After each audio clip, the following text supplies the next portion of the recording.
Hello friends, welcome to physio tuition. আমরা এই চ্যানেলে মেনলি যে সাবজেক্টগুলো নিয়ে ডিসকাস করব সেটা প্রথমে জানিয়ে রাখি। সেটা হচ্ছে electrotherapy, exercise therapy and the biomechanics. Electrotherapy and exercise therapy এটা ফার্স্ট ইয়ারে পার্ট 1 অ্যান্ড সেকেন্ড ইয়ারে পার্ট 2 রয়েছে, অ্যান্ড দ্য বায়োমেকানিক্স সেকেন্ড ইয়ারে পুরোটাই রয়েছে। আমরা এই তিনটে মেন সাবজেক্টের যে ইম্পর্টেন্ট টপিকসগুলো আছে সেগুলো নিয়ে আলোচনা করব। তো আজকের ইম্পর্টেন্ট টপিকস হচ্ছে আল্ট্রাসাউন্ড।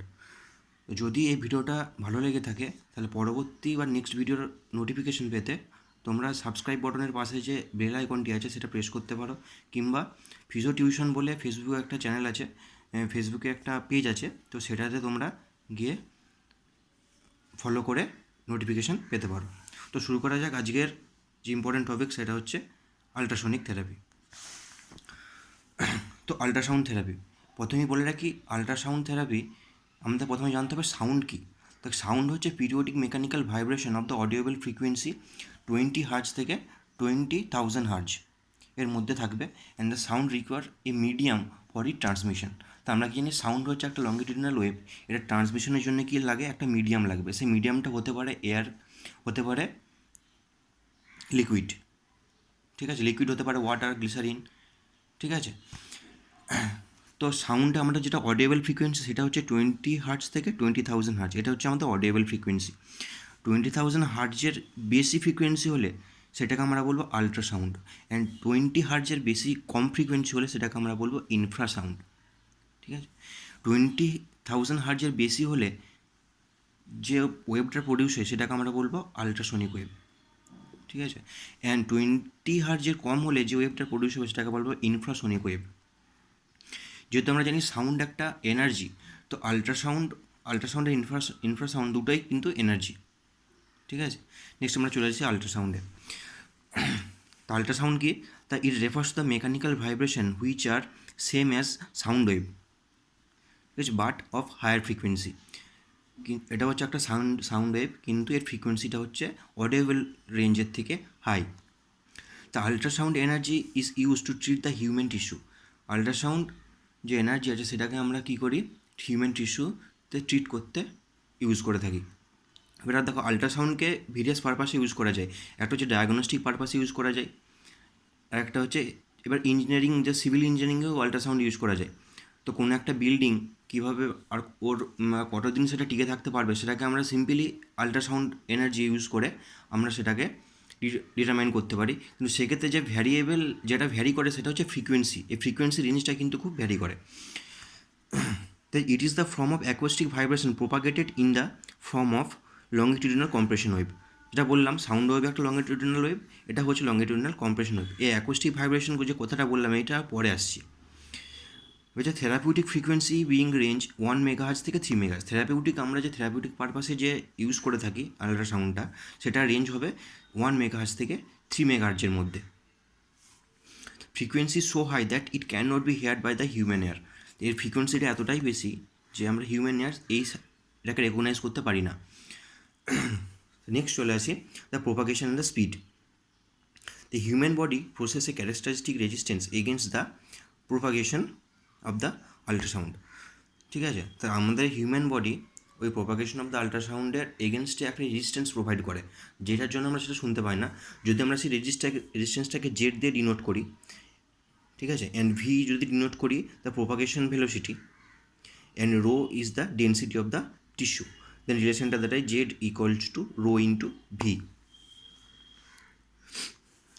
যে flow of ultrasound can occur without a net movement of the medium. তা আল্ট্রাসাউন্ডকে প্রোপাগেট হওয়ার জন্য মিডিয়ামটার মুভমেন্টের কোনো প্রয়োজন হয় না, ঠিক আছে। The particle simply oscillate about their mean position. যেহেতু এটা লংগিটিউডিনাল কম্প্রেশন ওয়েভ, এখানে কী হচ্ছে, পার্টিকেলটা সিম্পলি অসিলেট হচ্ছে their mean position. In this way energy is transfer through the medium, এনার্জিটা মিডিয়ামে ট্রান্সফার হচ্ছে। এবার আমরা চলে আসি ট্রান্সমিটিং এজেন্ট। কোন এজেন্ট পোর্ট ট্রান্সমিটার, কোনটা গেটার ট্রান্সমিটার, সেটা আমরা আলোচনা করবো। এটা হচ্ছে এয়ার হচ্ছে সব থেকে পোর্ট ট্রান্সমিটার, দেন ওয়াটার, দেন মাসেল, ঠিক আছে। মেনলি আমরা থেরাপিউটিক পারপাস এটা আমরা মাসেলে ইউজ করে থাকি, কারণ মাসেলে ট্রান্সমিটিং যে রেটটা সেটা খুব বেশি, তার থেকে কম হচ্ছে ওয়াটার এবং তার থেকেও কম হচ্ছে এয়ারে। তো আমরা এয়ার থেকে ওয়াটারটা বেশি ফেভার করি থেরাপিউটিক্যালি, যখন আমরা দেখব পরে যে ওয়াটার ব্যাগ মেথড আমরা ইউজ করছি, ও সেখানে কেন ইউজ করার মেন উদ্দেশ্যটাই হচ্ছে এটা যে ট্রান্সমিটিং এজেন্ট ওয়াটার হচ্ছে medium and greater than air. এবার হচ্ছে production of the ultrasound. Production of the ultrasound কী হচ্ছে, হোয়েন দ্য ক্রিস্টাল, দেখো এখানে প্রোডাকশন আল্ট্রাসাউন্ডে দুটো জিনিস হবে, এটা মনে রাখতে হবে। একটা হচ্ছে piezo electric effect and the reverse piezo electricity. The piezo electric এফেক্টটা কি, the when a crystal of quartz is stressed, the crystal of quartz যখন স্ট্রেস দেওয়া হবে, মেকানিক্যাল স্ট্রেস দেওয়া হবে, এ পোটেনশিয়াল ডিফারেন্স, ওই potential difference produced across its faces. আমরা class 12-এ পড়েছি সলিড স্টেটে যে একটা ক্রিস্টালের অনেক অক্টাহেড্রাল হতে পারে, অক্টাহেড্রাল হতে পারে, টেট্রাহেড্রাল, এর অনেকগুলো ফেস থাকে। তো যখনই মেকানিক্যাল স্ট্রেস আমরা অ্যাপ্লাই করব, এর যে ফেসগুলো থাকে এই ফেসগুলোতে একটা পোটেনশিয়াল ডিফারেন্স জেনারেট হবে, ঠিক আছে। এটাকে আমরা বলবো পিজো ইলেকট্রিক এফেক্ট। ঠিক আল্ট্রাসাউন্ডে এর অপোজিট যে ফেনোমেননটা হয় সেটাকে ইউজ করা, সেটা হচ্ছে রিভার্স পিজো ইলেকট্রিসিটি। সেটা কি না, যে when electric current, mainly AC, কেন এসি ইউজ করা হয় সেটা আমরা পরে বলছি। তা when a current, electric current mainly AC is applied on a crystal, ঠিক আছে, the crystal get contract and relax and produce the mechanical vibration, this call the reverse piezo electricity. তাহলে ওখানে পিজো ইলেকট্রিক এফেক্টে কী বলছিলাম, যখন আমরা একটা ক্রিস্টালে মেকানিক্যাল ভাইব্রেশন অ্যাপ্লাই করব তখন কী হবে, সেটা পোটেনশিয়াল ডিফারেন্স দেবে। তাহলে ওখানে ইনপুট কী হলো, পিজো ইলেকট্রিক এফেক্ট ইনপুট কী হচ্ছে, মেকানিক্যাল স্ট্রেস, না আউটপুট কী হচ্ছে, পোটেনশিয়াল ডিফারেন্স। লেকিন রিভার্স ইলেকট্রিসিটিটা ঠিক তার উল্টোটা হচ্ছে, আমরা কী করছি, অ্যাপ্লাই করছি কি কারেন্ট, কারেন্ট এসি অ্যাপ্লাই করছি অ্যান্ড পাচ্ছি আউটপুট কী পাচ্ছি, দ্য ভাইব্রেশন পাচ্ছি, ঠিক আছে। এটাকে বলবো রিভার্স ইলেকট্রিসিটি। এবারে আমরা আসি কেন এসি ইউজ করব। Like AC is used that continuously varying the direction of the current, the crystal will be made vibrate and vibration produces sound wave. তাহলে দেখো এসি আমরা জানি এসি দুটো ফেজ থাকে, একটা হচ্ছে পজিটিভ ফেজ। তো এটা যদি আমরা একটা সাউন্ড ওয়েভ ধরি, এসি ধরি, এসিটা কি এরকম একটা যায় আর এরকম একটা থাকে, এটাকে আমরা বললো পজিটিভ ফেজ, এটাকে আমরা বলি নেগেটিভ ফেজ। এটা কি অল্টারনেটলি ভ্যারি করে, তো সেটাই বলছে যে direction, varying the direction of the current, the crystal will be made to vibrate and vibration produce the sound wave. আমরা কি জানি ভাইব্রেশন কি ক্রিয়েটস করে, এনার্জি, তো সাউন্ড একটা এনার্জি, তাহলে ভাইব্রেশন প্রডিউস কি হচ্ছে কি না, sound wave. The most generator are constructed on the basis of the reverse piezoelectric principle. তাহলে আমাদেরকে কেউ যদি বলে যে আল্ট্রাসাউন্ড প্রোডাকশনের প্রিন্সিপাল কী, সে প্রিন্সিপালটা হচ্ছে রিভার্স পিজো ইলেকট্রিসিটি, ঠিক আছে। নেক্সট আমরা চলে আসবো component of the ultrasound instrument. Ultrasound যে ইনস্ট্রুমেন্ট থাকে সেগুলোর কম্পোনেন্টগুলো কী কী, তাহলে প্রথমেই বলে রাখি মেন সাপ্লাই, 6টা কম্পোনেন্ট আছে। প্রথম হচ্ছে মেন সাপ্লাই। মেন সাপ্লাই কি, দিস ইজ দ্য এসি, প্রথমেই বললাম দিস ইজ এসি। নর্মালি কি কত ভোল্টেজ রেঞ্জ কত না, ভোল্টেজ হচ্ছে 220 ভোল্ট অ্যান্ড হ্যাভ ফ্রিকোয়েন্সি কত 50 হার্জ, ফ্রিকোয়েন্সি হবে 50 হার্জ অ্যান্ড ভোল্টেজ হবে 220 ভোল্ট। এবারে ভোল্টেজকে যদি আমাদের বাড়াতে হয় বা ফ্রিকোয়েন্সিকে বাড়াতে হয় সেই জন্য আলাদা আলাদা করে ইনস্ট্রুমেন্ট রয়েছে।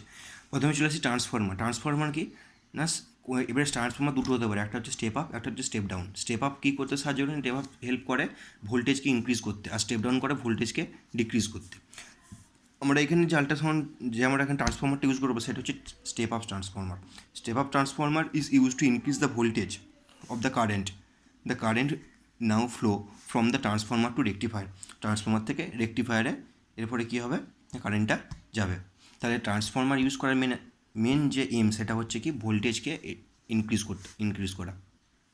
দেন হচ্ছে রেকটিফায়ার। রেকটিফায়ার কি, the current is converted from AC to DC. এখানে কী হচ্ছে, দ্য কারেন্টটা, এটা আমরা থেরাপিউটিক্যালি বললাম যে এসি ইউজ করা হয়, কিন্তু এসি থেকে ডিসিতে কনভার্ট করতে গেলে আমরা কী ইউজ করবো, rectifier. The current is converted from AC to DC, then the current flow to the amplifier, then সেটা অ্যাম্পলিফায়ারে যায়। এবারে আসি অসিলেটার। অসিলেটার ইউজ করে, অসিলেটারের পারপাস কি, the main purpose using oscillator is to give the high frequency oscillating current. High ফ্রিকোয়েন্সিটাকে বাড়ানোর জন্য আমরা কী করি, অসিলেটার ইউজ করি। তাহলে ট্রান্সফর্মার ইউজ করলাম কিসের জন্য, ট্রান্সফর্মার ইউজ করলাম ভোল্টেজটাকে বাড়ানোর জন্য, আর অসিলেটার ইউজ করবো কিসের জন্য, অসিলেটার ইউজ করবো ফ্রিকোয়েন্সিটাকে বাড়ানোর জন্য। দেন নেক্সট আসছি অ্যাম্পলিফায়ার। অ্যাম্পলিফায়ার কি, it increase the magnitude of the current. এটা কী করে, increase the magnitude of the কারেন্টের ম্যাগনিটিউডকে ইনক্রিজ করার জন্য ইউজ করা হয় কি, amplifier. And is called the amplification, এই প্রসেসটাকে বলছি amplification. The current is then flow to the coaxial cable, যে কারেন্ট ফ্লো দ্য, এটাকে বললে কোএক্সাল কেবল, দেন কারেন্টটা ফ্লো হবে কোএক্সাল কেবল দিয়ে।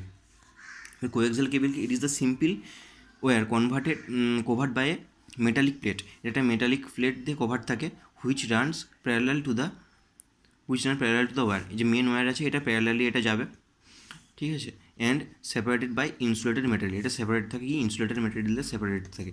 ইট make the current to the transducer, it takes the current to the transducer. এটা ট্রান্সডিউসারে কোএক্সাল কেবল থেকে কারেন্টে যাচ্ছে কোথায়, ট্রান্সডিউসার হেডে। এবার ট্রান্সডিউসার কি, transducer head converted AC to acoustic vibration, AC থেকে কী করে, অ্যাকোস্টিক ভাইব্রেশন দেয়। তাহলে এখানে প্রথমে ডায়াগ্রামটাকে একটু বোঝানোর চেষ্টা করবো। এটা হচ্ছে মেনলি পাওয়ার সাপ্লাই, ঠিক আছে, এটা mainly power supply, AC use করা হয়। তারপর হচ্ছে 1 megahertz sine wave generator amplifier, এখানে এটা হচ্ছে অ্যাম্পলিফায়ার, ঠিক আছে। এরপর এখান থেকে আসছে মেন ওয়্যার, এটা হচ্ছে কোএক্সাল কেবল, এটা হচ্ছে পিজোইলেকট্রিক ক্রিস্টাল, এটা হচ্ছে পিজোইলেকট্রিক ক্রিস্টাল, আর এটা হচ্ছে মেটাল ফ্রন্ট প্লেট। এটা মেনলি ইউজ করা হয় যখন এটা বডিতে অ্যাপ্লাই করব, মেনলি এইটাকে অ্যাপ্লাই করা হয়, ঠিক আছে। আর এটা হচ্ছে লিঙ্ক ইলেকট্রোড, মাঝখানটা হচ্ছে লিঙ্ক ইলেকট্রোড।